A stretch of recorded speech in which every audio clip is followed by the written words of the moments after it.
Hi, everybody. I'm Michelle Morris with Consolidated Planning Group. Thank you so much for joining us for another webinar today. Today, we're going to be focusing on the Special Needs Trust. We have the beautiful and amazing attorney Christina Lesher here to help us today, talking about how everything you're going to need to know, everything you're going to want to know about the Special Needs Trust. And I want to thank Antoinette, of course, for bringing her families to us. Antoinette, would you like to speak a little bit on your business, your services that you offer, and welcome your families? Yes, thank you so much, Ms. Morris. I appreciate that. Hello, everyone. For all of you who know me, I am Antoinette Bowens Whitaker. I am the social work care coordinator with UT Health Science Center at the Chosen Clinic.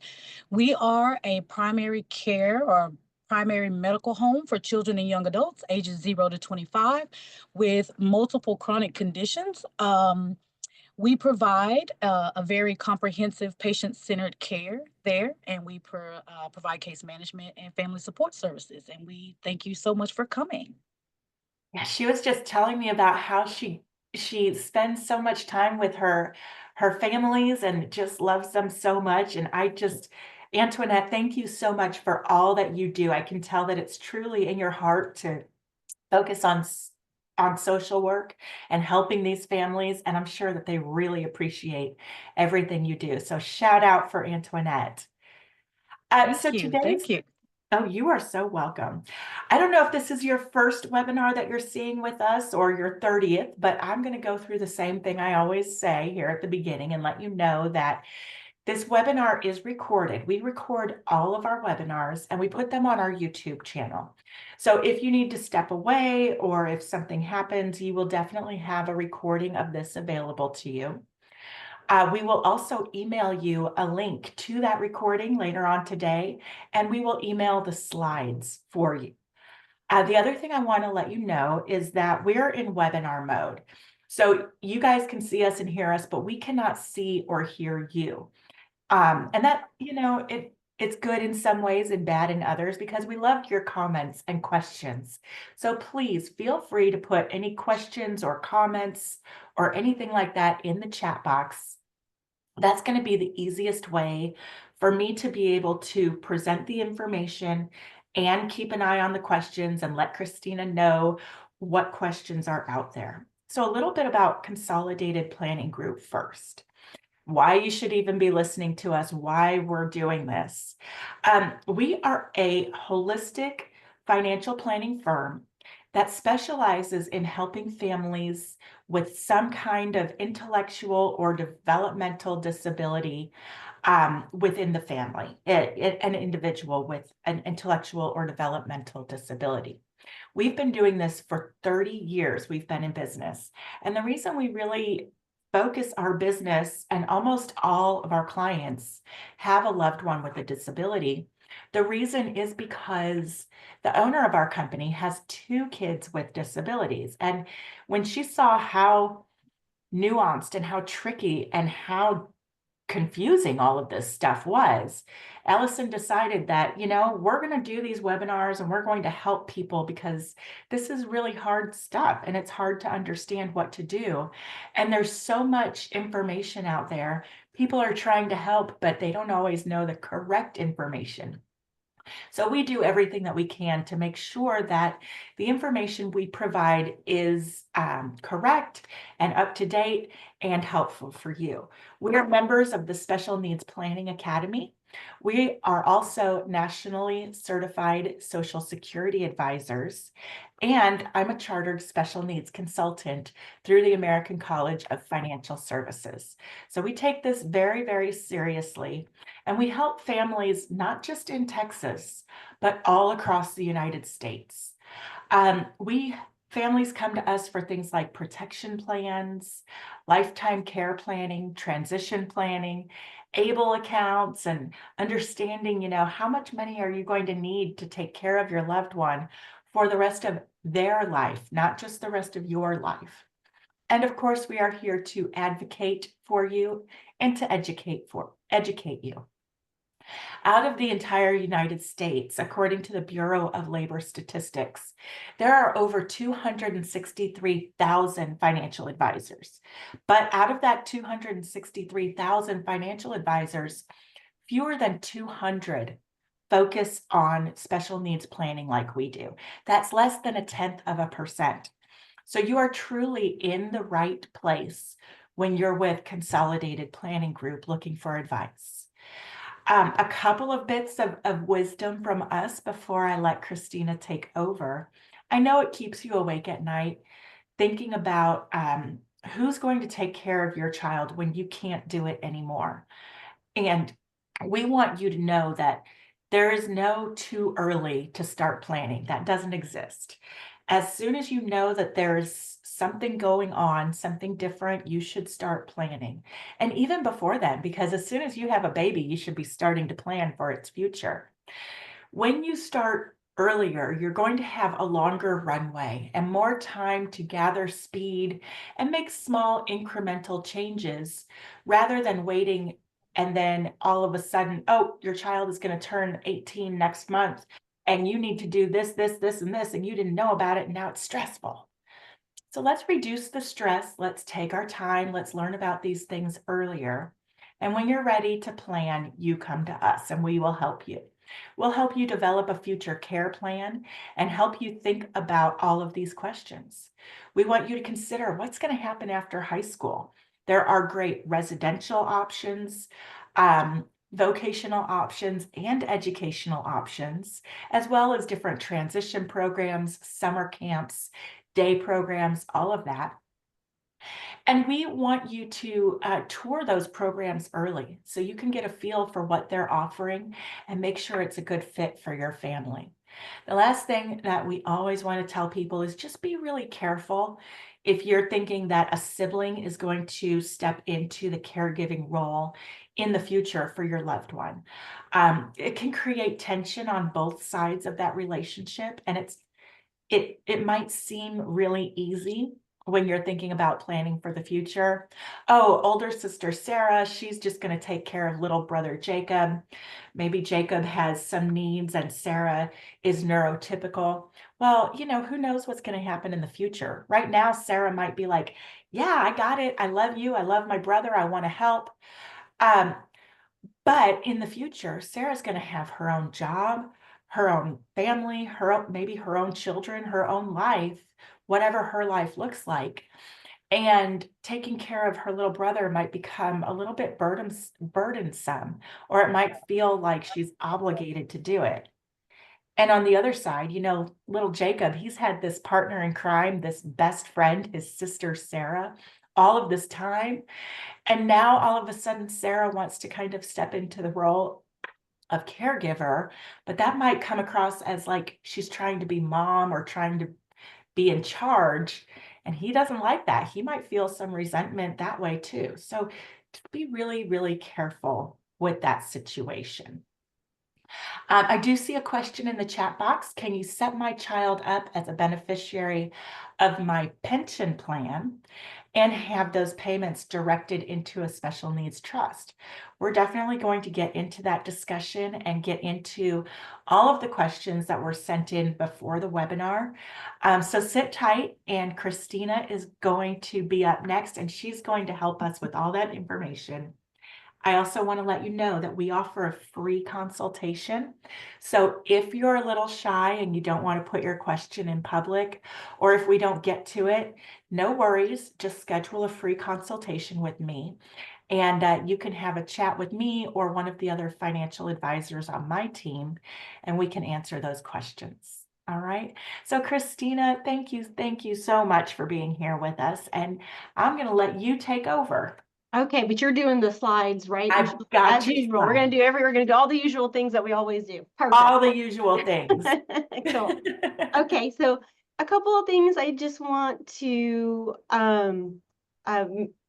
make comments on or agree with what Michelle said. There's so much information. By the way, there's 109 different Medicaid programs in the state of Texas. Wow. I've spent my entire career learning about them, and I learn something brand new every day. Sometimes my new information is from a parent, sometimes it's from a listserv or an article that I'm reading. So things change. We know we're all in a time of political and economic change. Um, I agree. It's never too early to start planning, but at the same time, it's never too late. So if you're at retirement age and you're feeling like, oh my gosh, I should have done this 30 years ago and I'm just not going to do it then because I've got all these feelings about it, put that aside. Michelle, we can help you just break this process down into little bite-sized pieces. And we're going to be able to get you where you need to go. So it's never too early, never too late. Um, I like to keep up with things by looking at CPG's YouTube videos. So if I'm not watching Judge Judy during lunch, I'm usually watching something that Michelle and Allison have put up. And then also, I 110% agree with the not placing a sibling in charge for something. Um, as we'll go through some of my slides, I'll introduce you to my family and my special needs person in my life who's medically fragile, who really changed the trajectory of my practice in my life. So I have had conversations with my family about who's the right person. All right, let's go to the next slide.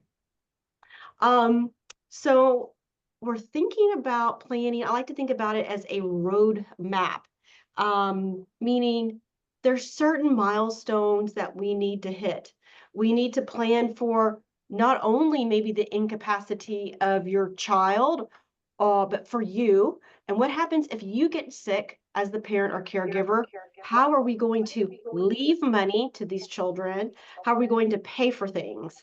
One of the things I just want to knock out of the way, just in case we have some people new to the supplemental or special needs trust world, which by the way, those terms are used interchangeably in the state of Texas, is that you don't have to have a SNT that has a required payback to the state of Texas.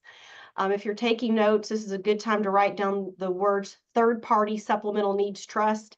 Our slides are going to be available, I believe, by email. Michelle's going to take care of that for me. But you do not have to repay the state if you do it correctly and you get good advice ahead of time. What does the supplemental needs trust do? It's a receptacle or a legal instrument that holds money that does two things. Number one, it maintains your child financially eligible for public benefit programs such as Social Security and Medicaid. It also appoints somebody to be in charge of it.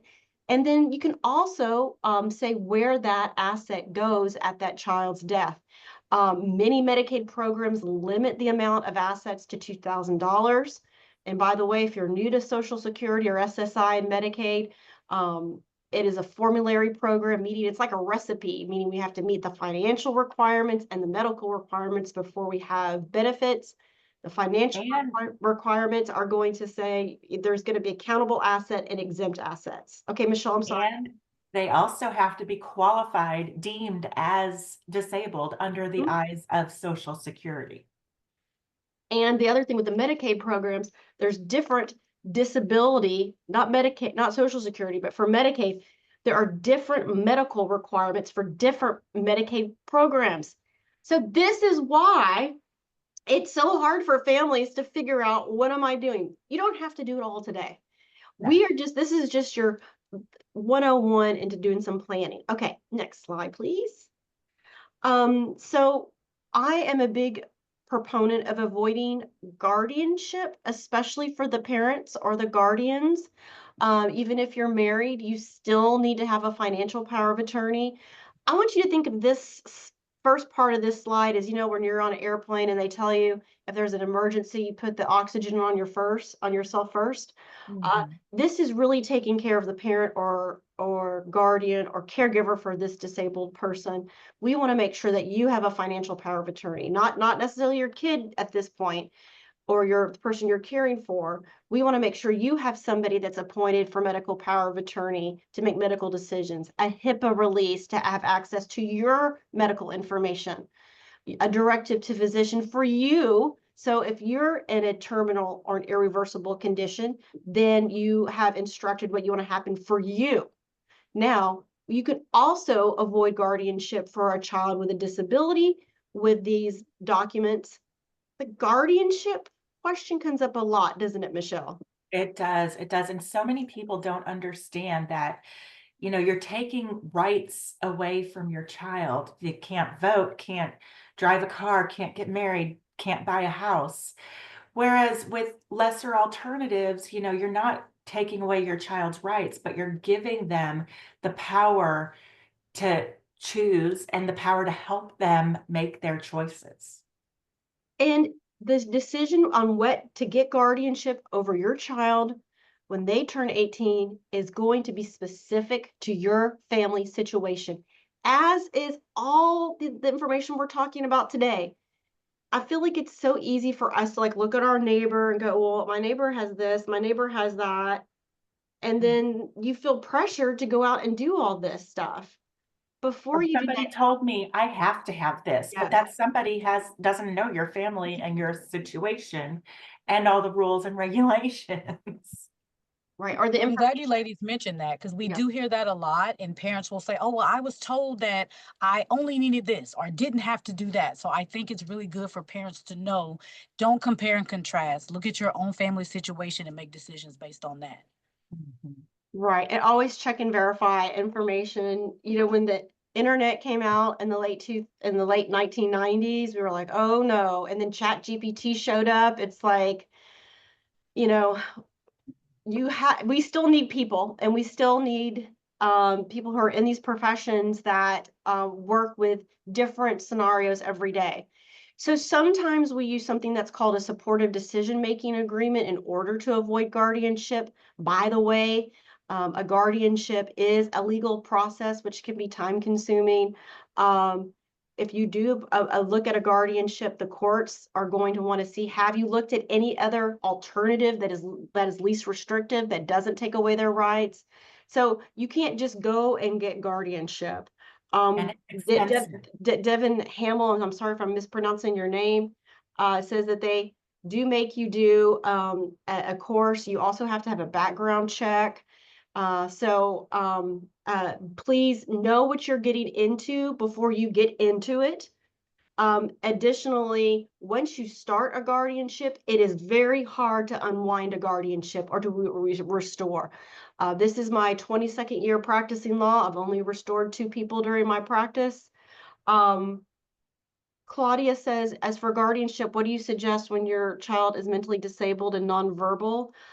Claudia, I'd probably want to just have a conversation with you just to make sure, even if your child met all the guardianship requirements, that you, as the mom, would understand what you're getting yourself into.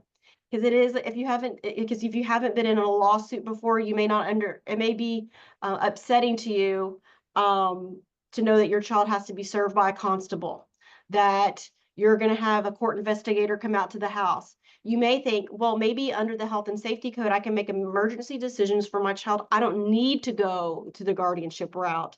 Antoinette, uh, will you please just say what you just put in the chat box for me? Yes, I was just going to say, for all the patients that go to Chosen Clinic, you all know that we have a transition process with multiple steps, and we make sure that your child really needs guardianship before we suggest guardianship. And we will provide all of the necessary documents for court, some forms, PCME forms, and things like that. Just keep us updated on the process, and we'll make sure documents are completed and provided to your attorneys. And the other thing you have to know about a guardianship, it's like an antique car. You have to update it. You have to maintain it. Meaning once a year you have to file a report of the person. If you have guardianship over the money, you have to file an accounting, which is a total nightmare because I hate math. So I mean, there can be not just getting the guardianship, but then maintaining it. Um, on the supportive decision making, not to my knowledge, I don't think you need to update it annually. Does anybody know anything different No, than that? Okay. it's not an annual update. Okay. I think it's like a power of attorney where until you revoke it, it's put in place. Right. So the other thing about the guardianship is that once you're under guardianship, if you want to move out of the county or out of state, you have to get court permission. Know all these things before you get guardianship. Okay, well, let's go on to the next slide.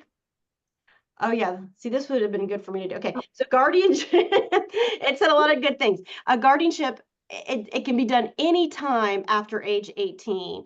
Let's see. The other thing is, you may need it due to family dynamics. I deal with divorced parents sometimes when the kid turns 18. Sometimes we re-litigate all the things that they were uh, in the family law. Devin, I'm not negative about guardianship. I think guardianship is very appropriate for some clients, but what I want my clients to know is that if you do go into guardianship, you need to know what you're dealing with. As an attorney, that is my ethical duty to my clients, okay? So as I And will, I think the thing is with a lot of chosen patients, uh-huh, our patients are some of the most medically fragile children. So we have a very high population of children yeah, that guardianship is the only option. A lot of absolutely. our families, the supportive decision Yeah, making would never be an yeah, option. A yeah, POA would never be an option. So our absolutely. families, it's really difficult because they get told certain things and then it's like, well, this is all I Yeah, had. This is the yeah, only option. But yeah, like I said, we do a really good job at our clinic of making sure that our yes. parents are sent into the right direction so that they don't Mhm. get these, misunderstanding. But we just have such a high volume of parents who Yeah, yeah. actually And have I to have think I guardianship. think it just depends on for some of my clients, it's absolutely critical that they get guardianship, especially if they're in the divorce proceeding or if they have a complex medical system. I've just seen attorneys, what I feel, so the opposite argument um, is I've seen attorneys what I felt got guardianship over individuals that didn't need a guardianship. And that was really the origin of the supportive decision making was because there were so many guardianships, the courts felt like that process was being abused and they wanted to give families another option. Okay, let's see. So let's go on to the next slide. Okay, so I think somebody asked me a question about the difference between a first party and a third party supplemental needs trust. Just kind of the Cliff Notes version is a first party trust, which we're going to talk about here in just a second, is for the Medicaid or the Social Security beneficiary's own assets. A third party supplemental needs trust is for property that is placed in by third parties, typically parents, grandparents, so I have a medically fragile nephew who is 14. Um, and one of the things I have set up for him is a third party supplemental needs trust. So at my death, he gets money put into his trust. And then that's not going to count against him for his financial eligibility for a program called MDCP, which Antoinette, I'm sure you guys work a lot with that waiver program. Oh, yeah. So Yes. if there's money in that trust, it can be used for things that Medicaid doesn't pay for. And there's no requirement that that at the end of his lifetime that it goes back to the state of Texas. These types of trusts can be placed in two types of legal instruments, a will or a revocable trust. And Michelle, I'm gonna let you comment on beneficiary designations first because you know how Yes, I feel about that. I'm really glad you said that because, you never want to leave money directly to a child with a disability because as soon as you pass away and get that money, then all of a sudden they have too much assets to be able to qualify for SSI and Medicaid and the waiver programs and all of those great benefits. So you need to make sure that your life insurance company, your investment broker, your bank, anyone who is holding your money where you want to leave that money to an individual with a disability, you have to leave it to specifically make the beneficiary the special needs trust. And if there's any well-meaning family members, maybe grandma and grandpa, or Christina, you're an aunt. I always say grandma and grandpa, or aunts and uncles, or whoever might want to leave that money has to be told how to do it correctly. And we don't want to assume that you're going to leave money for your grandchild, but if you do, it has to be done correctly or else you could jeopardize some of those benefits. Now, if they do it Miss Morris, accidentally, we can fix it kind of. I try to tell the parents when we start discussing guardianship, we usually because we break it up into 5 stages, our transition process. And when we get to 17 and we start discussing guardianship, I try to let them know, ask all relatives, auntie, uncle, so and so, if they happen to put some money aside for your loved one, because when they turn 18 and this money becomes available to them, just like you stated, it could affect their benefits. So I try to get parents to start checking into that. Even if you think that there wouldn't be, there may be $10,000 that makes you Wow. lose your Medicaid and you are I'm in. glad you said that, Antoinette, because that $10,000, as the daughter of school teachers, a lot of people don't know. A lot of my retired teachers forget, and Michelle knows this too, that you have a $10,000 death benefit. And if you have named your a child or individual on a Medicaid program or on a program that has an asset limitation, we have a problem. Now, it's what I call in my office, probably a fixable problem, but gosh, wouldn't it be better not to have a problem at all? So Yeah. what I would suggest is that just write, just have a family meeting, say, listen, if you've got uh, any idea of leaving something to my child, this is the way to do it. What I've done is I've set up a supplemental needs trust that I created during my lifetime. That's called Inter Vivos for those of you that like Latin. And what I've done is this life insurance policy that I have on myself. It says it goes to the trustee of my nephew's trust. I've named certain people to be the trustees, knowing that at my death, if I can't support him financially, that life insurance policy is going to be able to pay for his Lego budget, which is pretty high. Okay, so we've got things we have to do. Okay, so that's the third party trust. This is the one you want, guys, because this is the trust that has no payback provision to the state of Texas. Okay, trustee selection. I think this kind of goes into what Michelle was talking about with putting people in charge of money. I always tell my families the person that's in charge of the money, that's called a trustee. There's a lot of vocabulary in this planning process Mhm. too, which is confusing. Um, they need to have 3 things. They need to have time, talent, trustworthiness. And we also have to think about where are they in their lives? Are they going to be able to do that job? So I have 2 sons. My oldest is 17. He's so responsible and so kind and so loving. He has volunteered to be the trustee for James. He's grown up in the disability community, so he gets it. But I'm a little nervous about that because I don't want them to lose that family relationship. Michelle, I know you guys have a lot of conversations about that. Can you add something to that, please?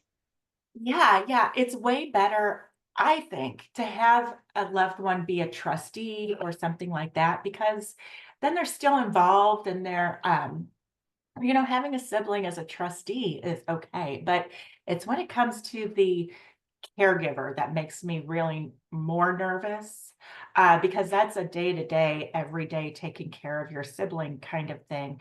And we've had people very recently, as a matter of fact, who come to us at Consolidated Planning Group and they say, well, my parents made me successor caregiver and they didn't leave me a plan, they didn't leave me any money, and now I have to take care of my brother and I don't have any idea what I'm doing. That's where things get Yeah. really stressful. Or they may be going through something in their life, an illness, or they may have a child with an illness or caregiving for something else. Um, I so try to tell our parents one of the things that we start talking about, like very early on, long, long, long before we even get to the transition stages, is I start talking to them about who is your support system. If something happened to you today, if you walked out there and got hit by a bus, who is going to care for your kid? Who knows? Do they know to call Chosen Clinic? Do they know this is where you get equipment, supplies, medications, all of these things? So it's very important on multiple different levels to have these people who you trust to be able to step in and help you with multiple different things. You may have one person who can watch them on a Saturday night, but that's not the person who could keep up with the money. So you kind of have to decide, right, right, who's best for what. So right. And so That's why the letter of intent is so important. When you get to that, I've got stuff to say about the sure, I letter was of just gonna intent. say, just go knock out a couple of things. Sometimes banks can be a corporate trustee. A lot of times those do have required minimum amounts of money to go in them. If you're like my family where we live, but we're not going to be a corporate trustee family. You may want to take a look at the ARC of Texas Master Pooled Trust. There are these nonprofit trusts that will be able to handle the money. They do not have minimums. Trust protector, that is a person that can say, oh, well, maybe I don't want to be the individual trustee anymore and I want a bank to do it, but I want to be able to remove the bank, or I want my son or daughter to not be the trustee, but have the option to remove the bank if they don't like what they're doing. And then the letter of intent, boy, that's something that I feel like is so important. I'm going to say something real quick. I'm going to turn it over to Michelle, but basically what I like to do is just a letter from your heart on how you want the money to be spent. And it's not just about the money. It's everything. What family traditions do you have? What's your child's bedtime routine? What's your child's functional abilities? What do they need? If you like we were just saying, if that bus comes along tomorrow and it's your time to go, if somebody has to come in and take care of your family, you know probably more than anybody else on this earth about that. You need to have information about who your support system is, who are the groups that Yeah. need to be called, where are the documents, where are the bank accounts, what are the passwords. And you have to keep this in a place where they're going to be able to find it, not locked away on your computer behind 2 or 3 passwords, and nobody's ever going to be able to find it. So that's super important too. I mean, I want you to get your whole family involved in the process of this letter. Start with facts, Yeah. Yeah. and then go into some of the fluffy fun stuff, and just put on paper who your child is and what they need. Yes. Yes. One of the things that we'll do sometimes with clients is something called a micro board, which is kind of a fancy name for getting a bunch of people together that have a bigger Rolodex than I do. Oh, there we go. And it's really a group of friends that can really help with a succession plan. It doesn't have to be something that's super formal, but oh, it looks like we lost our. 1 second. Yeah, Oh, I okay. accidentally clicked that link because I was curious and then it threw everything off. So I'm going to pull up those slides again. Just please keep talking. Oh, Ignore okay. me. So a micro board really is just a collection of the people in your neighborhood that love you and love the person you're caring for and can be there for you. The other thing that you can charge them with or ask them to do is to replace themselves. So maybe you've got somebody that can watch their child on a Saturday night. Well, we want that person, for the Saturday night person, to pick another person for Saturday night, so that we Yeah. can continue those plans long after the parents have passed away. One of the things that we would encourage families to work with are what assets go into the trust. Sometimes life insurance is one of my favorite ways to get assets into a trust, and oddly now, IRAs are even a good option. Back in the old days, we necessarily didn't want IRAs going into supplemental needs trust. And you definitely want to have a CPA. I think there was a question about. There was, and so there was a tax question, and I just wanted to say that we are not CPAs, but we do know of some in the state of Texas who can answer questions for our families because they work with us, families like ours. Right. The other thing you want to be sure, and I think some of that has to do with if the person that's making the gift to the trust is also a trustee and or a grantor. So talk to the CPA about that. And I've definitely got some good referrals from CPG on that. Okay. So a last will and testament, it can contain a supplemental needs trust. For me, whether to have a last will and testament to pass assets at death or a revocable trust, it just really depends on the family and what fits for you. I have a last will and testament that pours over into an intervive or supplemental needs trust, so you can kind of do some combination. Many people will still have wills and as their document to pass assets. The one thing about the will is that it does require probate, which is a legal process, which has gotten a lot better in Texas. It Definitely, they've reduced the amount of requirements to go through an administration. The supplemental needs trust in the will is called a testamentary supplemental needs trust. These are less expensive to draw up because there's not funding that has to be done like the revocable trust, but you still have to be sure you update um, and the beneficiary designations.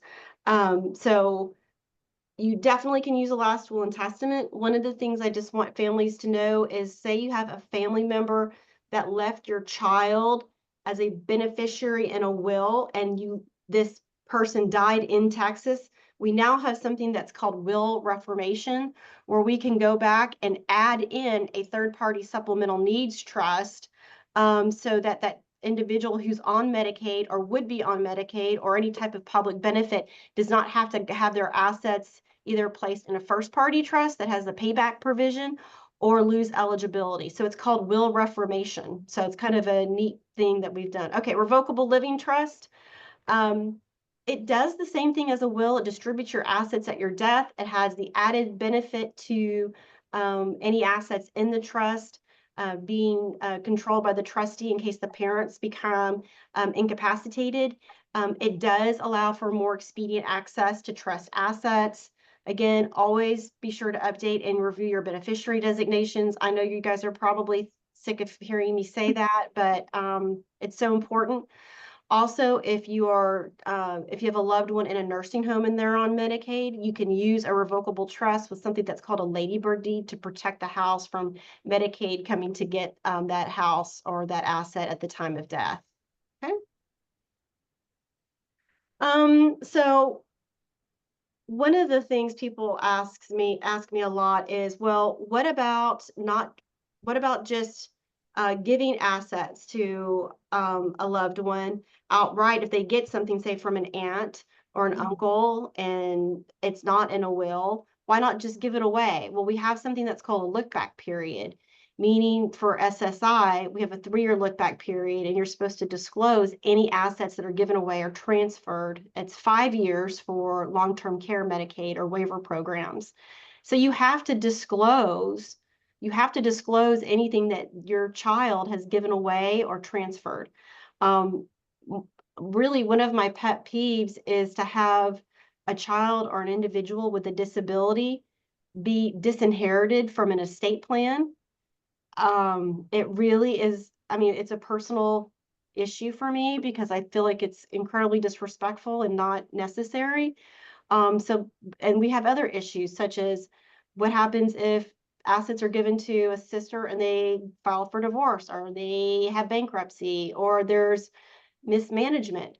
And then there's no succession plan for where those assets go after the family member dies. So a trust really is the best way to go. Okay.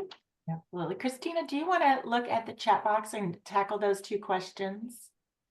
Okay, for Christina, do you recommend having a third party standalone trust to ensure it's approved by public benefit agencies before your death?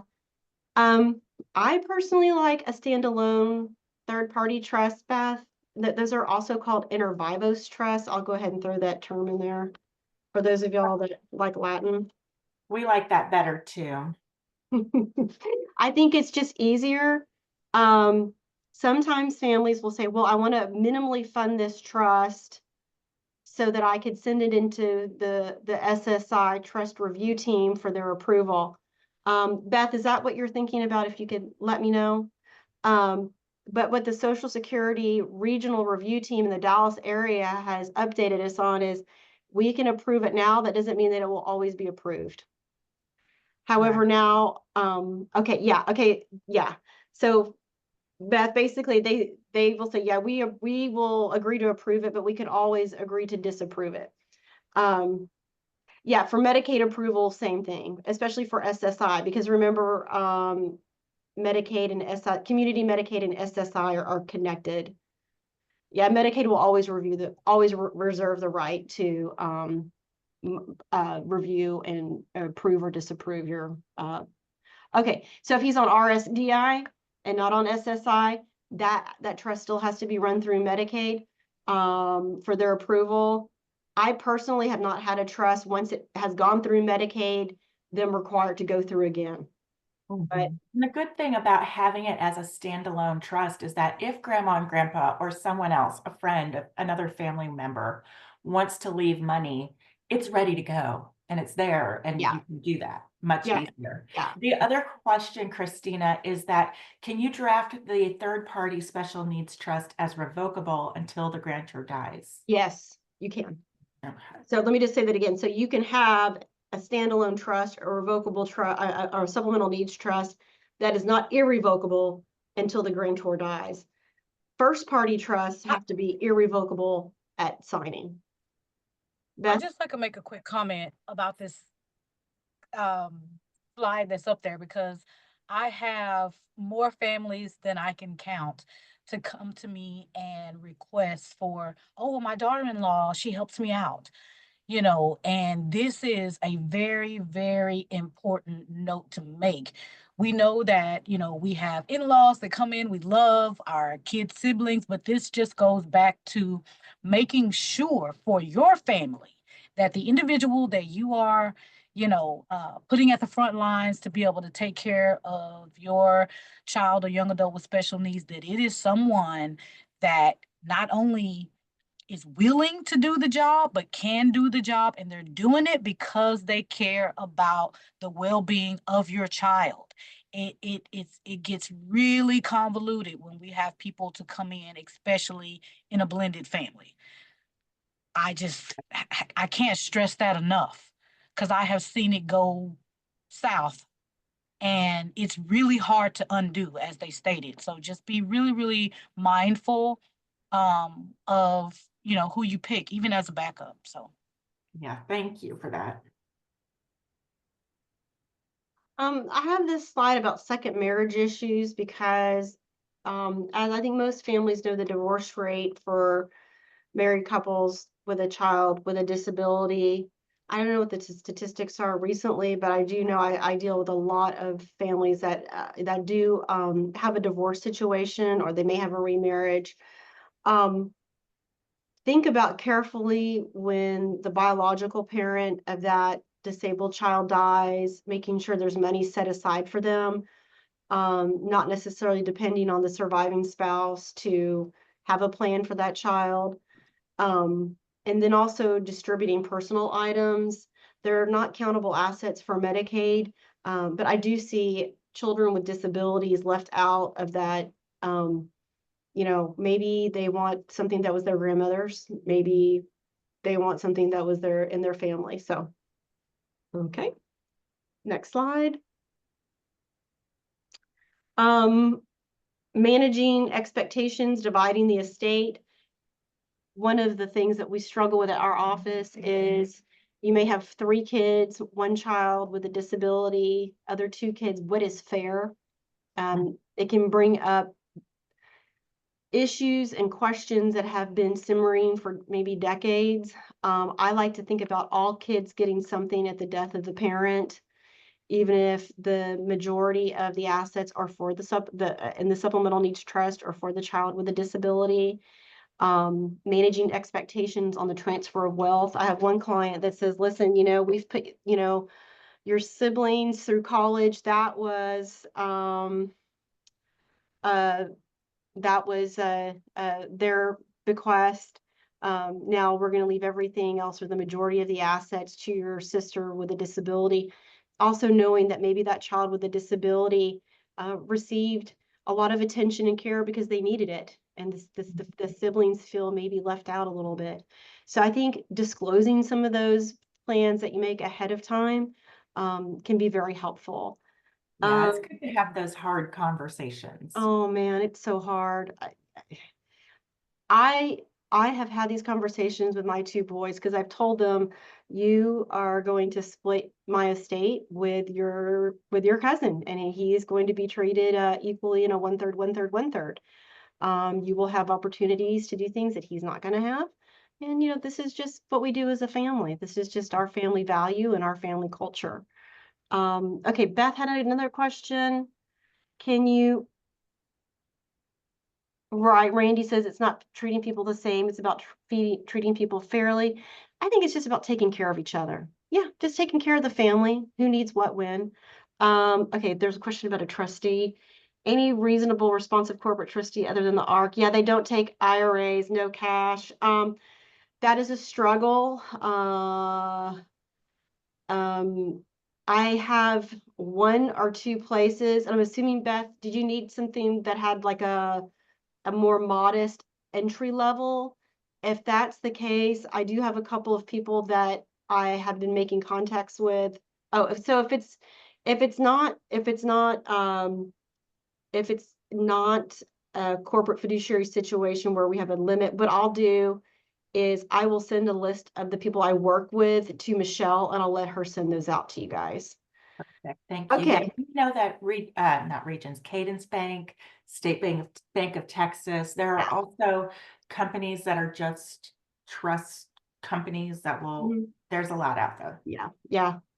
And Beth, my only comment to you is that if you do a corporate trustee, just make sure your documents have a trust protector in there, because, you know, you know, it's If you like, do heck, you want to make sure that if you have a trustee that you really like, you want a trust protector in there. Um, and so that they can let go or fire that corporate fiduciary. Okay, so we've made it to the first party supplemental needs trust. I call these in my office oops, meaning somebody has inherited money and we've got to do something with it. A couple of things. These trusts are reviewed very carefully by the SSA regional office. If you have a first party supplemental needs trust that was drafted for you previously, always make sure you're in contact with your lawyer so that it's up to date, because they do change. The requirements are that the grantor, or the person that establishes the trust, has to be the parent, grandparent, court order. I think I'm missing guardian. Guardian should be up there, or by the beneficiary under the S&T Fairness Act. It has to be funded, meaning the money has to go in before age 65, but money can be spent after age 65. The first party trust can also be used with child support payments if child support payments are going to put the child over the income cap for SSI and or Medicaid waiver eligibility. I'm going to let Michelle talk about the ABLE accounts, because you guys do really some cool stuff with those. Yes, yes. Quick, Oh, I go have a quick ahead, comment before Antoinette. she starts with the ABLE account, because this is kind of in regards to it. Oh, you answered. Okay. I was looking at Miss Princess, her comment in regards to getting the money, and I was gonna ask if you guys could give an example of putting it possibly in an ABLE account versus a special needs trust, just because she was talking about using it for a vehicle and it can be easy to Yes, yes. access. There are certain issues with life insurance, which is the question that was being asked in the chat box. Because if your child has a life insurance policy that has a cash value, that will be counted against them in the eyes of Social Security. So you don't necessarily want to do that. An ABLE account is a really good place to put that money, or any money for your child. I kind of think of the ABLE account, I have at Chase Bank my checking account and my savings account. Well, your child is only allowed to have $2,000 in that bank account. So when it starts getting towards $2,000, it's really easy to just scoot some into the ABLE account, and use that kind of like their savings account, like the way I use my savings account. When I need a little extra in checking, I have it transferred over and I spend it. When I have an excess in my checking account, I put it over to my savings account. Now, the special needs trust is only for individuals who have a disability that started before age 26. They're going to change that rule at the end of the year, though. So if you Oh, you need mean the ABLE account, the ABLE account.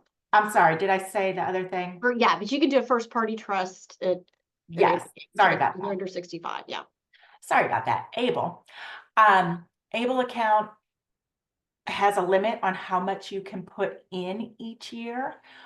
$19,000 for this year, or whatever the gift tax exclusion for the year is. You never want it to go above $100,000 total. And we can set this up for our clients. There are over 50 ABLE accounts, and we do full webinars just on ABLE accounts. So feel free to check that out. The other thing about the ABLE account, though, that you do need to know is that after your loved one's death, Medicaid can come back and claim reimbursement from the ABLE account. Okay. And so I think, Devin, what I Devin. was saying, was unlike the ABLE account, which you have to be considered disabled before a certain age, first party supplemental needs trust can be used from or funded from birth to age 65. Yes, yes.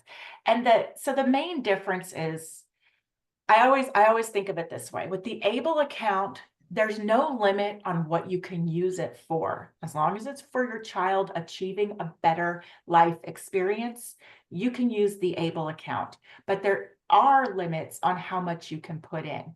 The flip is kind of true with the special needs trust, that there's no limit on how much you can put in, but there are limits if you're on SSI as to what exactly you can use the special needs trust to pay for. Okay. I think I try to talk with our parents, especially when the question comes up about accessing the funding, because I have had some families that have to go through quite a lot of paperwork and things like that to access money from a special needs trust if for some sort of special piece of equipment or something like that. It takes a while. Whereas with an ABLE account, if you wanted to take them to the movies, or buy a new pair of shoes or just different things for them, it's a lot easier to access in my experience. But I think, again, it's are one of you, those things that you kind of have to look at with the amount of money that you have, what things you're going to be using it for. There are lots of different things to consider, and I think, like Ms. Hamill said, if you're fortunate enough to have all of these different types of plans in place, you really have to kind of look at how you're going to use it, who's going to be using it, and what for when you're making these plans also. I think that's very important to consider. are you speaking about first party trusts that are managed by corporate fiduciaries? Mm-hmm. Okay, so Well, go ahead. Sorry. because I have parents that you can be a trustee of a first party trust for your child. So if you had the need to purchase something and the distribution requirement is only for the sole benefit of that child, if the parent was the trustee, they shouldn't have an issue as long as it was for the sole benefit of that child. And it may be that they didn't. Those are just some of the issues that we've come across when they were trying to get specifically like special needs car seats or certain type of seating systems and things like that, because they're pretty costly, but it took a little bit of unwinding to get it done. Interesting. Okay. Okay, next slide. Okay. There's a lot of questions about ABLE accounts. Why don't you sweep those up? Because I don't think that it's going to take me that long. Money from the ABLE account, when you're used to pay for the mortgage, does the home need to be in the child's name, or can the parents be the owners? The ABLE account is meant to achieve a better living experience for the child. I don't know that you should be using your child's money to pay your mortgage. Christina, do you have a feeling on that one? Boy, that is a case specific question. Yeah.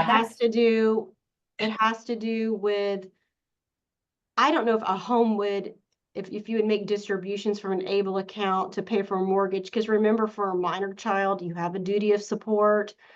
For a child that's over the age of 18, it would be a very specific situation. I have not, that's a good question. If they're over 18, we could use an ABLE for mortgage payment. I would probably say maybe a better way to do that would be a rental agreement where your child pays rent to you and you have that. And you have, that's what I tell parents. Yeah. They're renting a room for X amount. And I usually tell the parents I would put down in a Word document, Excel, whatever you're comfortable with, what bills they pay, utilities, room rental, Wi-Fi, whatever.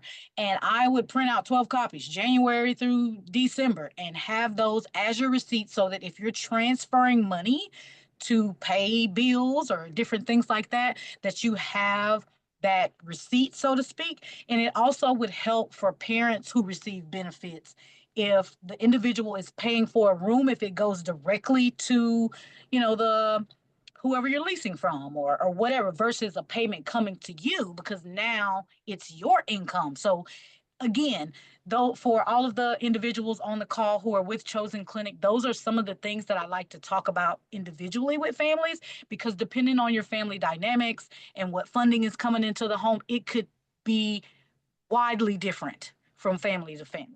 So I think it's a sketchy one on the mortgage. Yeah. Okay. And I think Devin did a nice little link to the Able account on what you can. Yeah, I would be careful about the rent or mortgage, especially for if it's a minor, I think you're going to bump into the duty to self-support regardless of what Able says. That's what I would tell a client. I would be concerned about making it for a minor. Yeah. Okay, so something. Those might be best answered by contacting one of us, whichever you think would best help you in that situation to answer that question. But we are running short on time, so Yeah, let's go to the next. gonna. Did I have any slides after that, Michelle? Oh no, okay. No. Finish Okay, up so I think this this is our last slide. Just some things that you can think of. Yeah, Devin's right. Always go to the checklist before you move money. Um,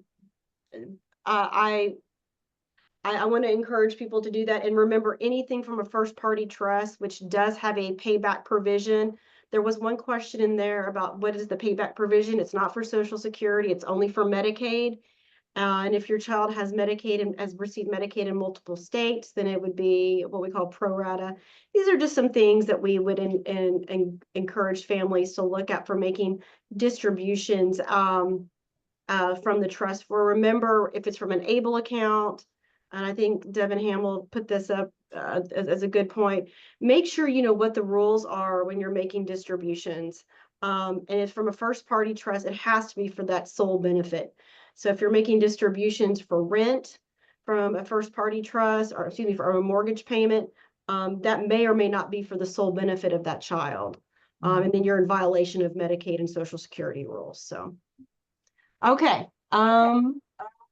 We have just a minute or two left. I feel like there's an ABLE account question that didn't get. Okay, yeah. So there's a question about the new.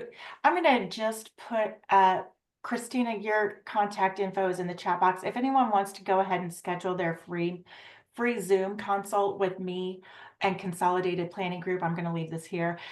Karen wants to know if the new administration ends Medicaid. Well, we don't know what's going to happen. So I didn't bring my I think that's a crystal good answer. ball. Yeah.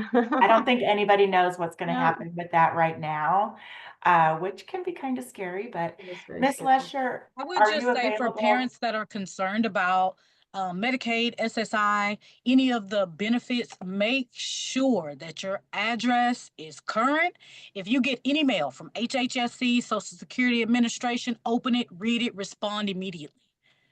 That's Yes, about the absolutely. best, information, because they do have to send you things in the mail. If you receive paperwork in the mail and you were supposed to respond 7 days ago, for everyone who's with Chosen, send us a copy. That'll be the best way for me to help advocate for you, because you got it after the deadline or you haven't had an opportunity to submit it. But just make sure you open and read every single piece of mail. Don't assume that this is the renewal, this is the regular annual benefit. Open it, read it, understand, and respond. Karen wanted to know if the ABLE account can buy a vehicle to drive a special needs adult, and then how would it be titled and insured? We can certainly talk to you about that. I think that there would be no problem with it as long as it's, in this situation is more for the special needs person. Can you think of a good reason to fund a third-party special needs trust while the grantor is still alive? Yeah, if grandma and grandpa want to leave money to the child, that would be that situation, a good reason why there might Yeah, need to be or if grandma and grandpa are in a nursing home and need to qualify for Medicaid themselves, there's a certain, they're kind of a specialty third-party trust called a sole benefit trust that they can make transfers to. So, yeah, yeah, I think that's a good place to end. Wow, what a great yeah. questions. Woo! That Thank was you, a everyone, for all of those really good good. questions. I really appreciate everybody kind of chiming in and And I keeping also us from do want to sticking to the say PowerPoint so much. that question about what if regarding Medicaid, write some letters, people. We need to be writing, we need to be calling, we need to be contacting our representatives and telling them how we feel and what you need and how this could impact you if these programs go away. So contact your representatives on that. Yeah, Thank and make sure you communicate to people that Medicaid is for everybody. It's not for just a certain group of people. It's for everybody. Absolutely. Thank All you right. for that. All right, y'all Thank you take all very much. I hope you have a Thanks, everybody. fantastic Thank you, week. ladies. I appreciate you. Okay, Thank you, bye-bye. Antoinette and Christina, and of course, Oh, my everybody pleasure. who has taken the time to be here with us today. Please schedule your Zoom consultation with me. You can use the code, you can call the office or email the office, or you can call or email me. These wonderful ladies have put their information in the chat box for you as well. We are all here to help. I hope you have a great week and give those little ones squeezes for us. Oh, of Love course. you, Betty. Bye, Bye-bye. everyone.